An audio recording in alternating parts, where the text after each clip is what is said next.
What is the first thing that pops into your mind when you say superpower? Well, I'm sure the majority of us would instantly say the USA, and rightly so. After the collapse of the Soviet Union in the 90s, the US has emerged as one of the greatest powers the world has ever seen, and it's never looked back. Be it economic, political, or military might, the US exerts influence on all around the globe. What makes the USA so powerful? Well, there are several reasons, including its military might. So today, we're going to check out 6 reasons why you shouldn't mess with the USA. Before we start, make sure to give this video a thumbs up if you enjoy it, subscribe to Trendy Orange, and hit the bell icon for notifications. Now, let's get into it. When it comes to the Air Force, no one does it better than the United States. Needless to say, this branch of the military stands among the best in the world. You can't beat the technological superiority of the US Air Force, and let's not forget the incredible number of combat aircraft too. Today, the US has more than 13,000 combat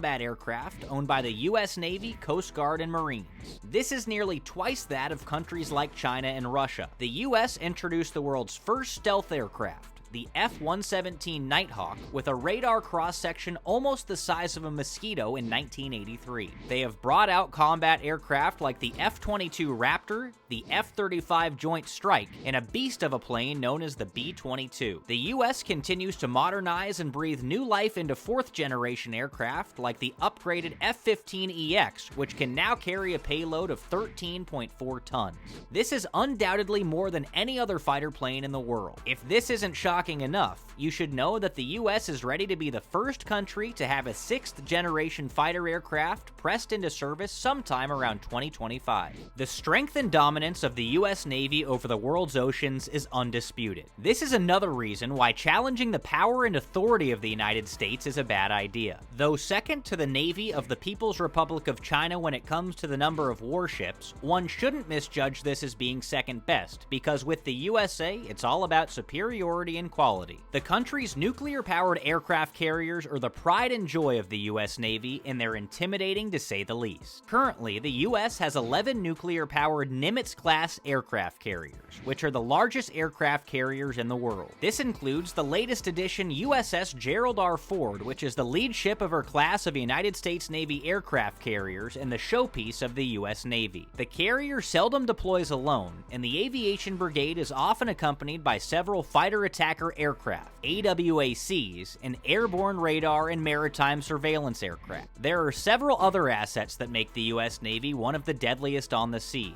The cruisers, destroyers, and submarines together form a strike group that helps display the power of the US Navy. Typically, there are at least 70 to 90 combat aircraft on alert that can operate in any weather conditions. Previously, the US Navy's main strike capability was its combat aircraft, but with the advent of Aegis in the 1980s, the US can now launch missile strikes on land with the incredible TOMAHAWK missiles. There are also the Ohio-class submarines that form the backbone of the US Strategic Nuclear Offensive Force. These are equipped with Trident II D5 missiles that have a strike range of 7,020 miles and can hit targets such as deep bunkers and silos, even if they are nearly undetectable. ICBMs, or Intercontinental Ballistic Missiles, are a death threat to any nation on Earth. Of course, no one wants a nuclear war, which is why the threat of these missiles prompted a 10-year treaty signed in 2011 between the Russian and U.S. governments to limit and reduce the use of strategic weapons. The treaty called for ICBMs, submarine-launched ballistic missiles, and heavy bombers to be reduced to 700 on both sides. The treaty was extended for another 5 years just this year. The U.S. now has 400 ICBMs with 800 nuclear warheads in service. The U.S. also possesses the deadly Minuteman III, which is something like the missile you saw Tony Stark demonstrating to the U.S. Army in Iron Man 1. It's the world's first ballistic missile equipped with split warheads that can hit several targets with just one missile.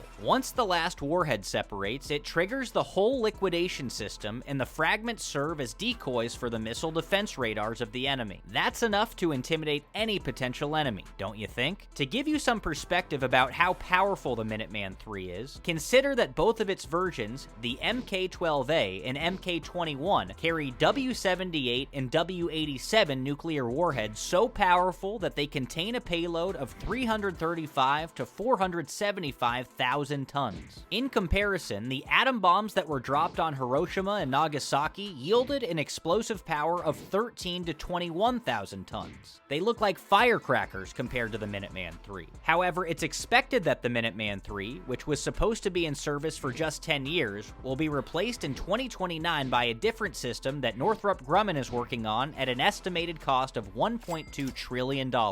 The military might of the U.S. isn't just restricted to the air, land, and sea. The country has recently extended its reach into space in the form of a sixth military branch called Space Force. The Space Force program, announced by then-President Trump in 2018, was officially established in 2019. Its main functions are to assemble, organize, train, and equip a combat-ready force that can operate both in space as well as cyberspace. Space Force also has other functions, such as overseeing the Air Force network operations, managing the global network of space, and the launching of missiles. Its extended duties are to put required satellites into orbit and provide navigation, positioning, communications, missile warning, and intelligence to troops on land, at sea, or in the air. Space Force is also expected to use interceptor missiles that can attack enemy ballistic missiles and control hypersonic aircraft in the upper atmosphere. It's been said that future wars would be fought not only on land, air, and sea, but also in space. In the field of military drones, the U.S. stands apart as an undisputed leader. From patrolling the border to conducting pinpoint strikes, these drones have proven to be deadlier than any other weapon in the U.S. military. Drones provide a major advantage to the Army. They are cost-effective and can be controlled remotely. Drones have already proven themselves in combat, like the MQ-9 Reaper, which was used against the leaders of terrorist groups in 2012 and 2016. The Boeing MQ-25 Stingray, an